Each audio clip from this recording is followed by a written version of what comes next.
Halo, testing, testing. Boleh dengar?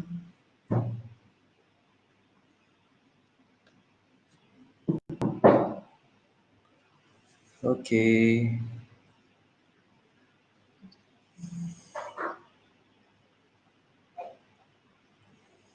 Halo, kawan-kawan sekalian, can you hear me?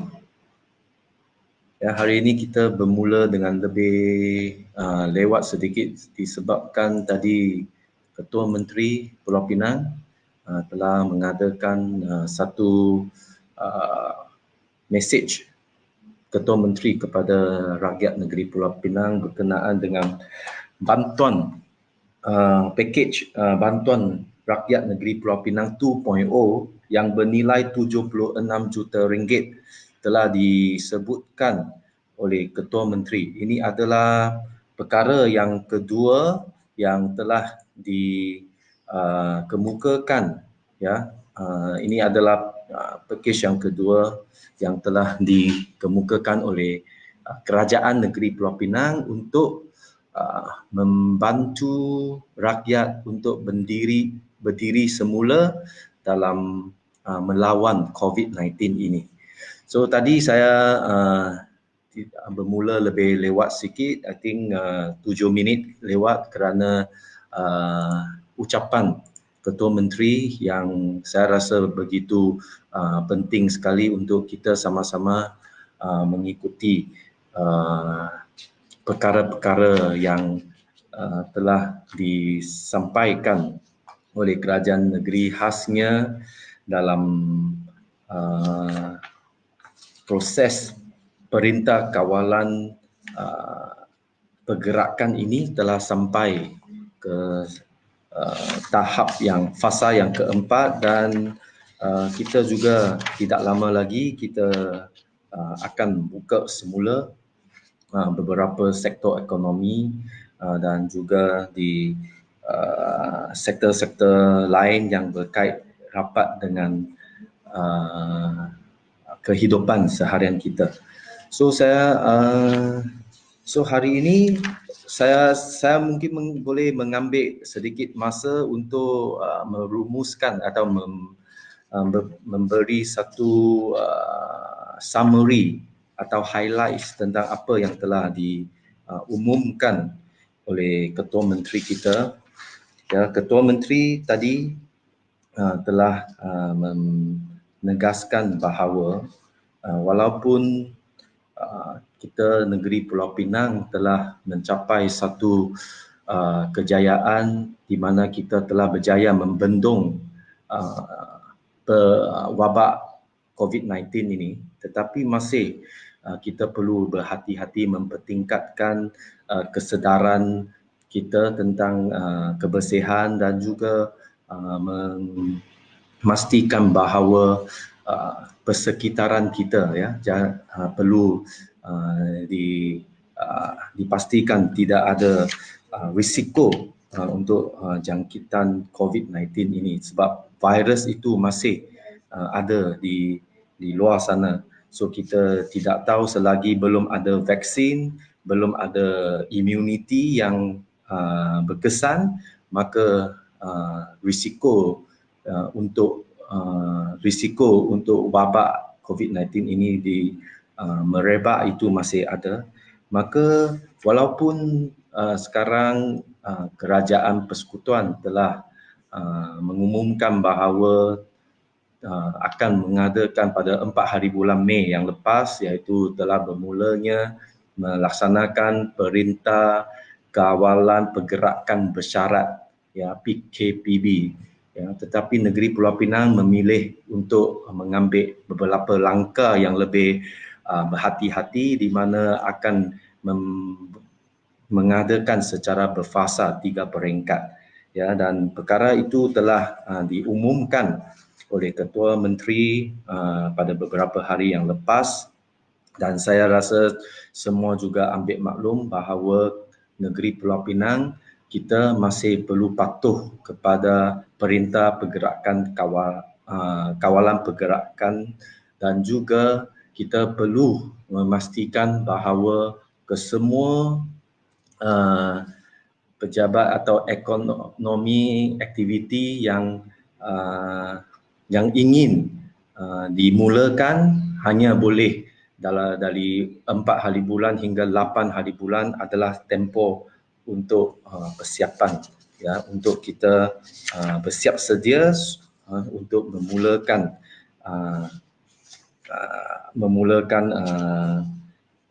pemulihan ekonomi berperingkat ini. Dan maka ada orang tanya bahawa 8 hari bulan Mei memang ada pejabat-pejabat yang boleh bermula untuk berurusan. Ya, so kerajaan negeri Pulau Pinang telah menetapkan beberapa strategi, ya, pemulihan ekonomi berperingkat, ya, iaitu tadi saya sebut 4 hari bulan Mei hingga 7 hari bulan Mei adalah peringkat fasa pertama untuk persiapan, dan 8 hari bulan Mei hingga 12 Mei adalah untuk fasa kedua, iaitu pembiasaan dan pembukaan secara menyeluruhnya adalah selepas, ya, selepas 12 Mei iaitu 13 Mei, ya, iaitu fasa pembukaan, fasa ketiga.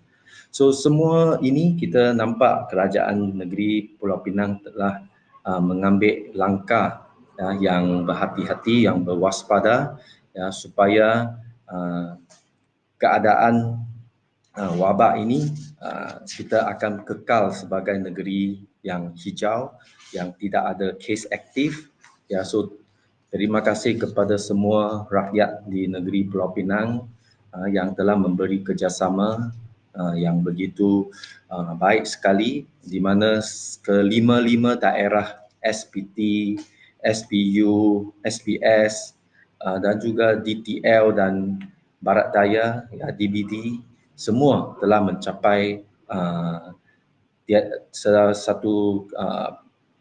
satu perkembangan yang baik, di mana semua tidak ada kes aktif, kosong kes aktif.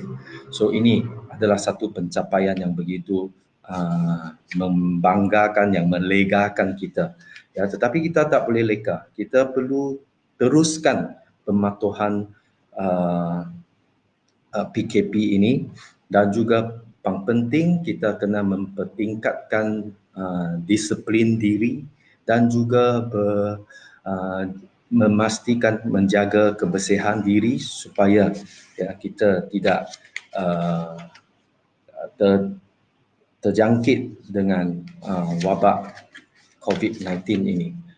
So ini satu, ya, yang saya ingin berkongsi dengan tuan-tuan dan puan-puan sekalian. Selepas, dan perkara yang kedua, hari ini saya juga akan menjawab beberapa soalan yang telah dikemukakan oleh tuan-tuan dan puan-puan di dalam Facebook saya atau menghubungi saya. Tapi sebelum saya masuk, seperti saya nak sebut tadi, tadi Ketua Menteri telah mengemukakan, ya, satu pakej bantuan rakyat 2.0 ini. Ya, sebelum ini 1.0, pakej bantuan rakyat negeri Pulau Pinang ini adalah 75 juta. So kali ini untuk 2.0, pakej bantuan rakyat 2.0 ini adalah 76 juta. So lebih 1 juta berbanding dengan sebelum ini.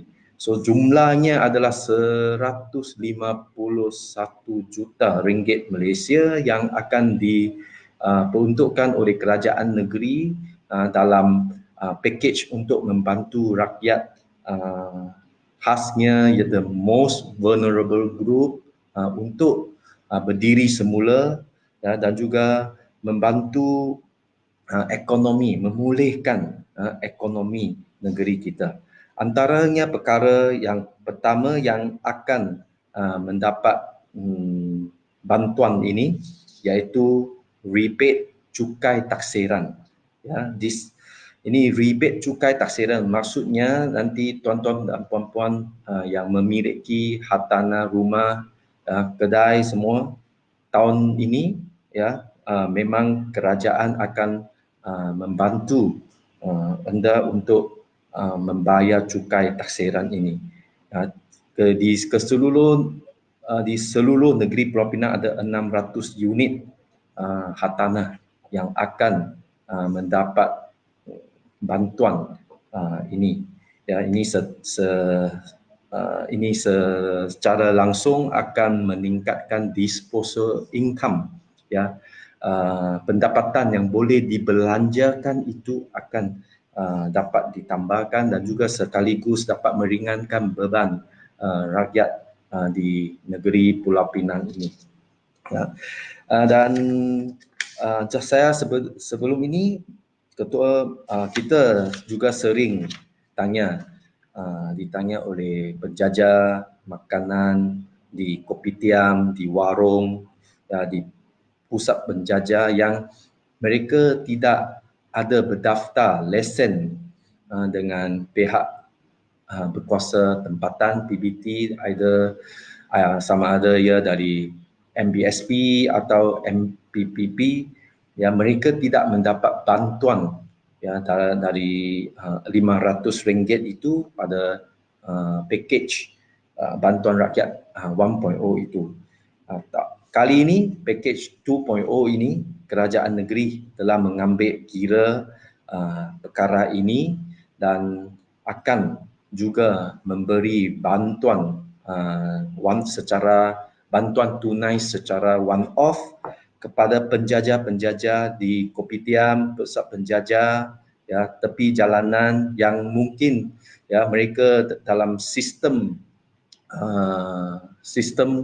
pendaftaran lesen itu tidak ada dalam sistem pelesenan sedia ada, maka kali ini kita juga kerajaan negeri juga akan memberi bantuan kepada golongan ini yang sebelum ini tak dapat apa-apa bantuan. So kawan-kawan yang selalu tanya saya dekat Facebook, kata macam mana YB, saya hanya menyewa satu gerai kecil di kopitiam, ya, tapi saya tidak dapat bantuan daripada kerajaan negeri. So maka kali ini kerajaan negeri pada dalam package 2.0 ini akan memberi bantuan kepada anda.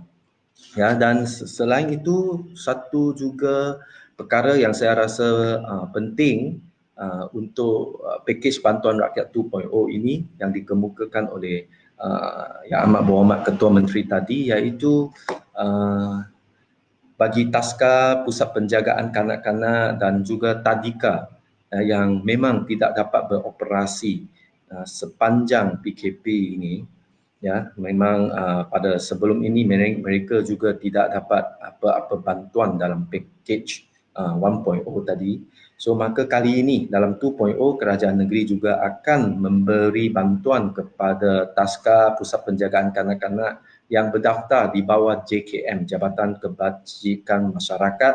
Mereka juga akan mendapat bantuan tunai one off RM500 bagi setiap pengusaha, ya.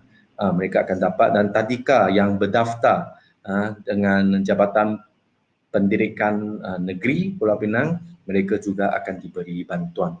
Ya, so ini adalah perkara yang saya rasa penting buat untuk penduduk-penduduk di Macang Bubuk ini, ya. Dan saya juga ingin mengambil kesempatan ini, ya, selepas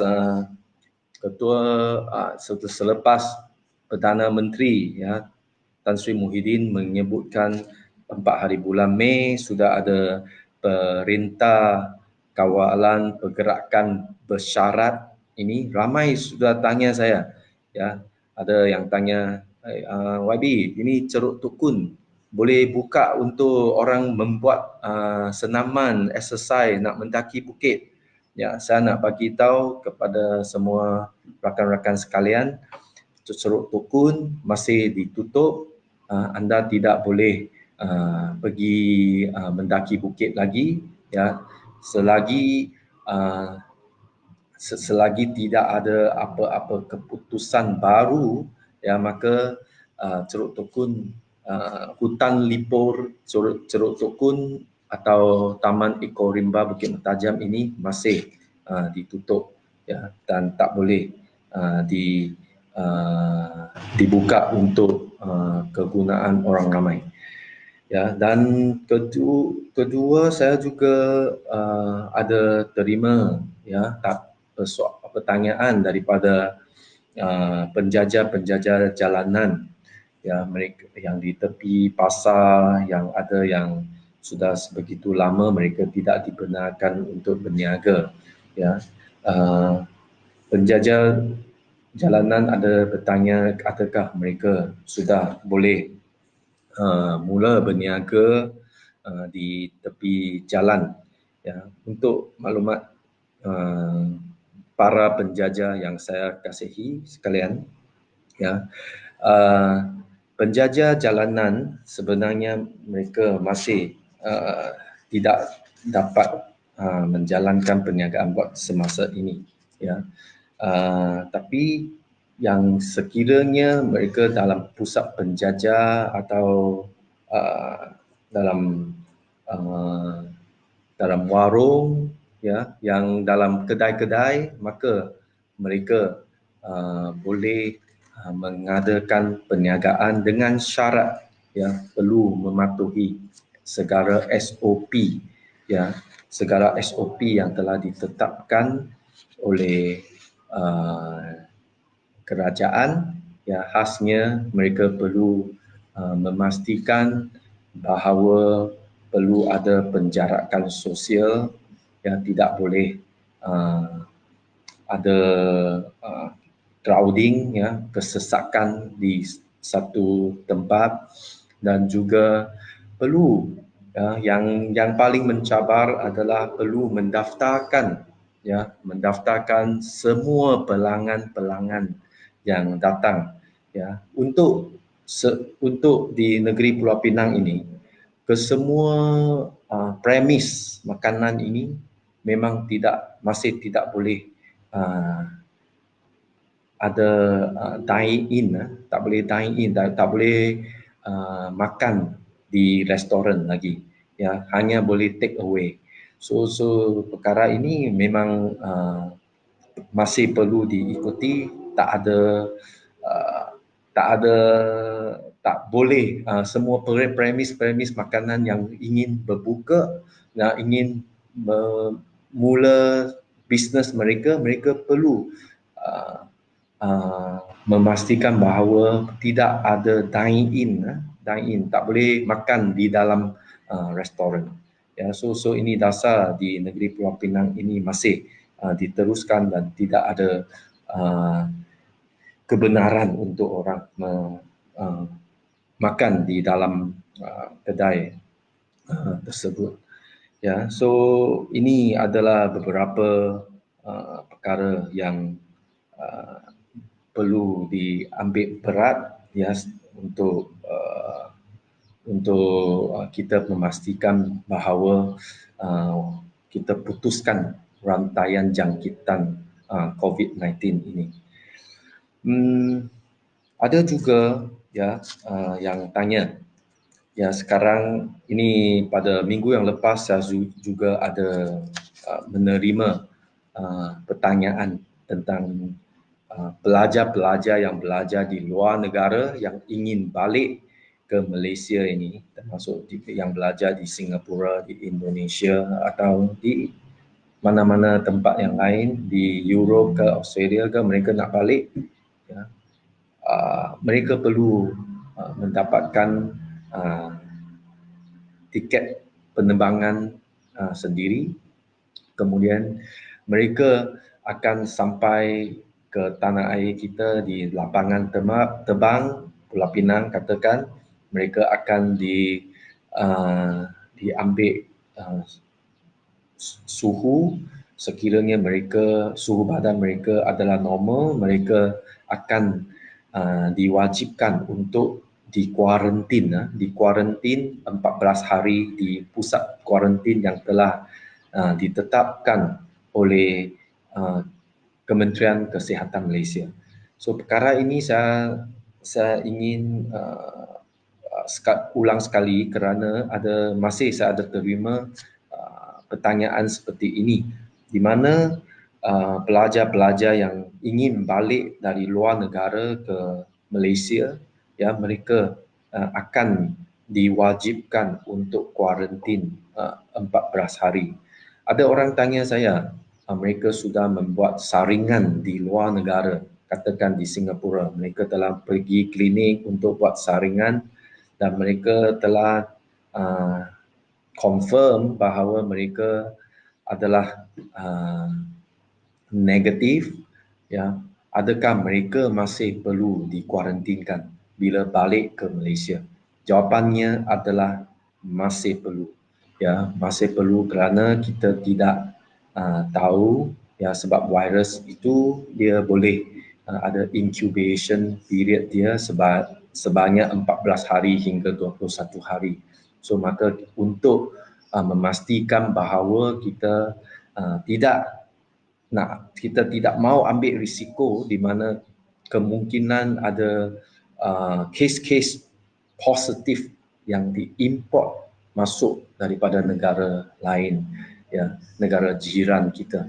Ya, so maka adalah lebih baiknya untuk kita memastikan bahawa setiap orang yang balik daripada luar negara sekarang perlu dikuarantin secara wajib, ya, kerana sekarang kita nampak pengawalan wabak ini, usaha untuk membendung penularan wabak COVID-19 ini, kita sudah nampak berkesan dan kita tidak mahu usaha kita sepanjang 40 lebih hari, ya, untuk kita duduk di rumah itu akhirnya mensia-siakan kerana ada kecuaian atau kelalaian yang telah kita benarkan, ya, kes-kes positif ini diimport masuk daripada negara lain.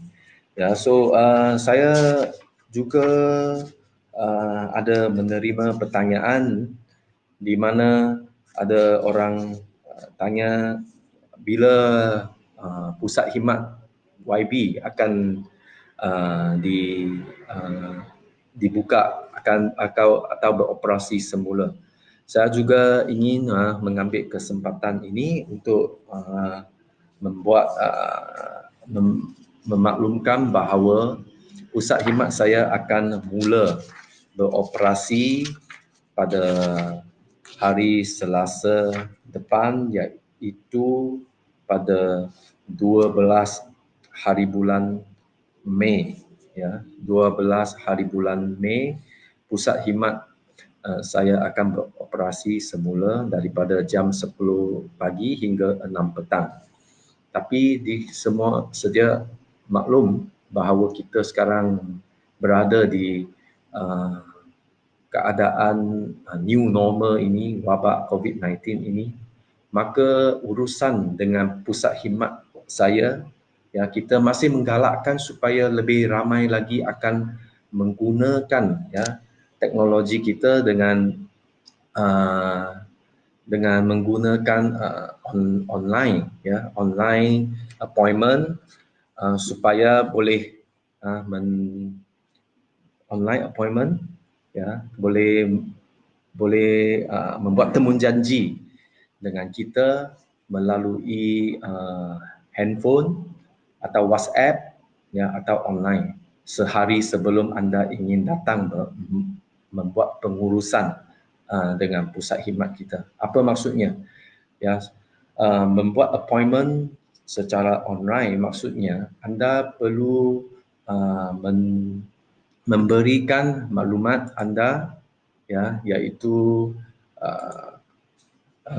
itu anda perlu tulis nama anda, ya, tulis nama anda, nombor telefon anda serta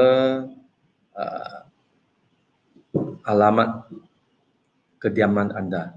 Kita nak maklumat tersebut, ya, untuk kita memastikan bahawa setiap orang atau setiap penduduk yang datang ke pusat khidmat ini, kita mengetahui identiti mereka, dan untuk memudahkan kita boleh trace sesiapa yang pernah datang ke pusat khidmat saya, ya. Dan sesiapa yang ingin datang ke pusat khidmat, mereka perlu memakai face mask, ya, atau pelitup muka. Jika mereka tidak pakai, maka mereka tidak boleh tidak akan dibenarkan masuk, ya. Dan kita tidak akan membenarkan mereka masuk kerana kita tidak mahu ada apa-apa risiko, ya, yang berlaku terhadap kaki tangan di pusat khidmat saya juga. So kita harap semua kita jaga kita perlu kerjasama daripada semua tuan-tuan dan puan-puan sekalian yang sekiranya ingin datang ke pusat khidmat saya untuk berurusan. Ya, pertama saya harap ada apa-apa urusan, sekiranya ada aduan, ya, ada permohonan atau ada apa-apa nak memohon bantuan, ya, semua ini boleh berurusan dengan pusat khidmat saya dengan membuat temu janji atau secara online, ya, tak perlu datang ke pusat khidmat saya, ya, boleh buat panggilan atau buat temu janji dekat dekat WhatsApp. Kita akan ambil tindakan. Dan sekiranya anda perlu datang, katakan perlu mendapatkan pengesahan tanda tangan daripada saya, ya, maka anda boleh membuat temu janji, datang, dan kemudian kita akan bagi tahu, ya, bila you boleh datang, dan kita akan tanda tangan untuk membuat pengesahan tersebut, ya. So jika boleh membuat urusan secara online atas talian, dan maka tak perlulah datang ke pusat khidmat saya. Okey. Ya, so kita berharap, ya, semua akan beri kerjasama. Pusat khidmat saya akan buka pada 12 hari bulan 5, May 12, ya. Kita akan bermula beroperasi, ya, untuk perkara-perkara yang untuk urusan-urusan yang memerlukan anda datang ke pusat khidmat saya. So saya juga tengok ada apa-apa pertanyaan dalam Facebook saya. Teh Chi Hen, ya, dapat Cindy, ya, Ka Heng Fu, selamat petang. Angkit Bun, Xiao Wu Hao, ya. Kita ini Kumar, YB, kerja renovation boleh buat ke? Ya, kerja renovation ini jika dia tidak, yang pertama, dia ada beberapa sektor ekonomi yang telah boleh dimulakan, tapi bukan sekarang. Macam tadi saya kata, selepas 8 hari bulan Mei hingga 12 Mei adalah fasa pembiasaan. So boleh bermula kerja-kerja renovation pada 13 hari bulan Mei. Next week 13 hari bulan Mei, di mana semua SOP yang telah digariskan oleh KKM perlu dipatuhi, ya. So kita ini Kumar, jika you nak mulakan kerja-kerja renovation, dia ada satu SOP yang perlu dipatuhi, ya, boleh dimulakan selepas 12 Mei. iaitu next week, ya 13 Mei sudah boleh mula kerja renovation. Ya, tapi kena buat penjarakan sosial, pastikan tidak ada crowded, ya. Tapi kerja renovation tu mana ada crowded, right? Ya, ini, tapi pekerja anda perlu dipastikan bahawa mereka memakai face mask, ya. Mereka dalam keadaan yang sihat, ya, ambil suhu badan, semua itu perlu diikuti, dipatuhi, ya. Semua ini perlu dipatuhi agar uh, tidak ada risikonya untuk penularan wabak COVID-19 ini. Call just call okay, Xiao Wu Hao, dan juga Nick Noza, my house fuse box got problem. When can I ask technician to come to my house fix? I have talked to my technician. He also not sure if he can work or not. Untuk electricity, ini adalah essential service. So bagi saya rasa tak ada masalah. Ini kedai-kedai elektrik juga telah dibenarkan untuk beroperasi lah sebelum ini. So kedai electrical shop, electric shop, semua sudah boleh berniaga. So sekiranya rumah anda mengalami fuse box punya masalah, fuse box, boleh technician boleh datang untuk membaikinya, tapi kena pastikan yang technician tersebut kena pakai face mask, ya. Kena bila dia nak masuk rumah anda, lebih baik anda ada check dia punya temperature, ya, dan juga ada hand sanitizer di setiap rumah supaya dia boleh cuci tangan ke atau disinfection, ya, tangan dia sebelum masuk ke rumah anda. Ya, ini untuk pastikan semua technician tersebut yang datang itu dalam keadaan yang sihat, ya. Nick Moza, saya harap ini dapat menjawab pertanyaan anda, ya. Ada saya hari ini macam ramai tak begitu aktif, tak ramai yang dalam Facebook live ini, ya. So but anyway, saya ingin juga mengambil kesempatan ini untuk mengucaplah, ya, selamat menunaikan ibadah puasa bagi semua Muslim, dan juga besok ada juga hari Wesak, adalah hari cuti, ya. So saya juga mengucaplah Happy Wesak Day kepada semua penganut Buddha, ya. Dan ada apa-apa lagi yang saya ketinggalan, saya tak terlepas pandang.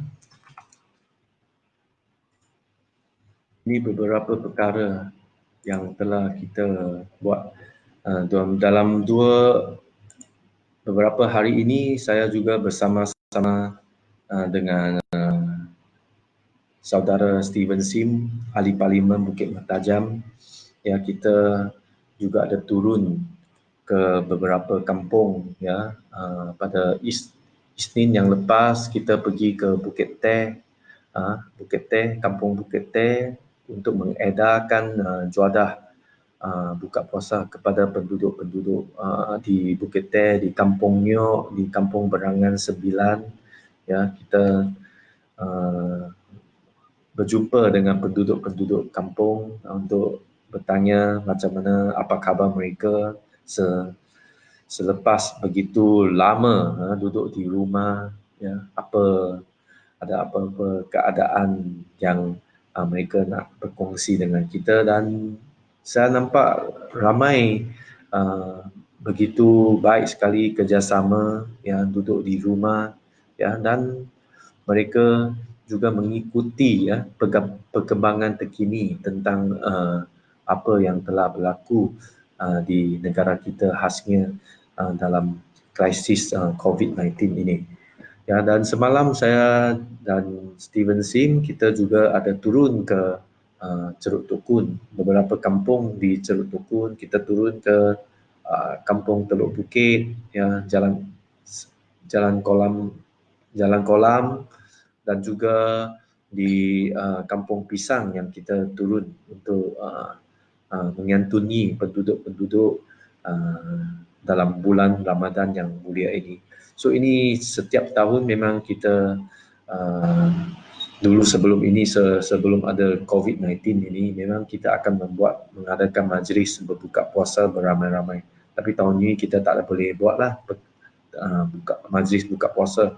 Maka kita tukar caranya dengan kita turun untuk ziarah kepada penduduk supaya kita juga boleh mengetahui lah keadaan semasa di kampung-kampung atau penduduk-penduduk, ada apa-apa masalah yang mereka hadapi, ya. Kita akan menghulurkan bantuan kepada mereka.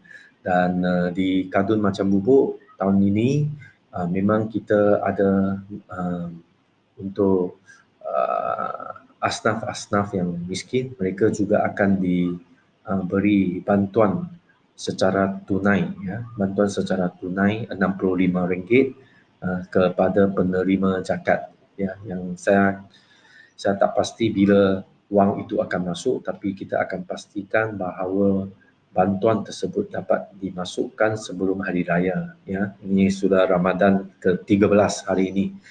Ya, so kita haraplah Zakat Pulau Pinang ini dapat menguruskan bantuan tersebut dengan secepat mungkin. Dan pusat khidmat saya juga kita akan bagi mereka yang mungkin tidak dapat bantuan zakat atau tercicir atau tidak dapat bantuan daripada zakat, maka pusat khidmat kita akan berusahakanlah, kita juga akan bagi voucher untuk ketua isi rumah pergi membeli barangan, ya, RM65. Ya, so MPKK di kawasan Macang Bubuk akan diminta untuk mengutip nama-nama supaya kita akan menguruskan, ya, permohonan tersebut untuk memberi bantuan voucher itu sebelum hari raya, supaya keluarga-keluarga yang memerlukan bantuan ini dapat menerima bantuan sebelum hari raya. So itu sedikit sebanyak yang saya ingin berkongsi pada hari ini. So sekali lagi saya ingin mengulang bahawa sesiapa yang ingin berurusan dengan pusat khidmat saya akan mula beroperasi pada hari Selasa depan, iaitu pada 12 Mei, 12 hari bulan Mei, ya, hari Selasa yang depan. Ya, so hari Isnin adalah hari cuti gantian nuzul Al-Quran, ya. So kita akan mula pada 12 hari bulan Mei. Tapi ingat, walaupun pusat khidmat saya buka beroperasi, tetapi kita menggalakkan orang ramai untuk membuat temu janji, ya, atau appointment sehari sebelum ke pejabat melalui handphone saya, iaitu 013-399-0519. Telefon ini boleh anda WhatsApp atau message, ya, masukkan nama, nombor telefon, alamat kediaman anda untuk buat appointment. Katakan bila you nak jumpa, ya, bagi tahu kita akan maklum balik bila you boleh datang. Dan sesiapa yang masuk, yang ingin datang masuk ke pejabat saya, perlu pastikan anda memakai face mask dengan betul. Ya, ingin saya tegaskan, anda perlu pakai face mask sekiranya anda ingin nak masuk ke pusat khidmat saya. So, 3 perkara ini saya harap tuan-tuan dan puan-puan akan ambil maklum, dan sekali lagi saya ingin ucapkan selamat berpuasa kepada semua umat Islam, dan juga kita masih kena patuh Perintah Kawalan Pergerakan, patuh PKP, pastikan kita putuskan rantaian COVID-19 ini, dan juga ya kita masih perlu mendisiplinkan diri untuk sentiasa basuh tangan dengan sabun, ya, menjaga social distancing, penjarakan sosial, dan juga pastikan kita memakai face mask bila kita keluar untuk berurusan di tempat awam, dan jangan pergi ke tempat-tempat yang bersesakan, ya. So sekali lagi saya ingin ucapkan terima kasih kepada semua yang telah mengikuti Facebook Live saya. Ini Facebook Live saya akan diadakan setiap hari Rabu pukul 4, ya. Dan saya akan meneruskan Facebook Live ini untuk memberi perkembangan, ya, terkini kepada tuan-tuan dan puan-puan, supaya anda semua boleh mengetahui perkembangan terkini untuk pusat khidmat Adun Macam Bubuk ini. So anda juga boleh dijemput untuk mengikuti Facebook saya, ya. Sebarang maklumat saya akan update di sana supaya anda boleh tahu, ya, dasar-dasar kerajaan yang baru atau apa program-program bantuan rakyat yang baru dikemukakan. Semua ini kita akan berkongsi di Facebook saya. So sekali lagi saya ucapkan terima kasih. Kita jaga kita, ya, jaga kebersihan diri, jaga diri, dan selamat berpuasa kepada semua rakan-rakan yang beragama Islam. Sekian, terima kasih. Sesiat Nandri, ya, Vanakkam. Kita jumpa lagi. Sesiat Aja. 再见. Thank you. Bye.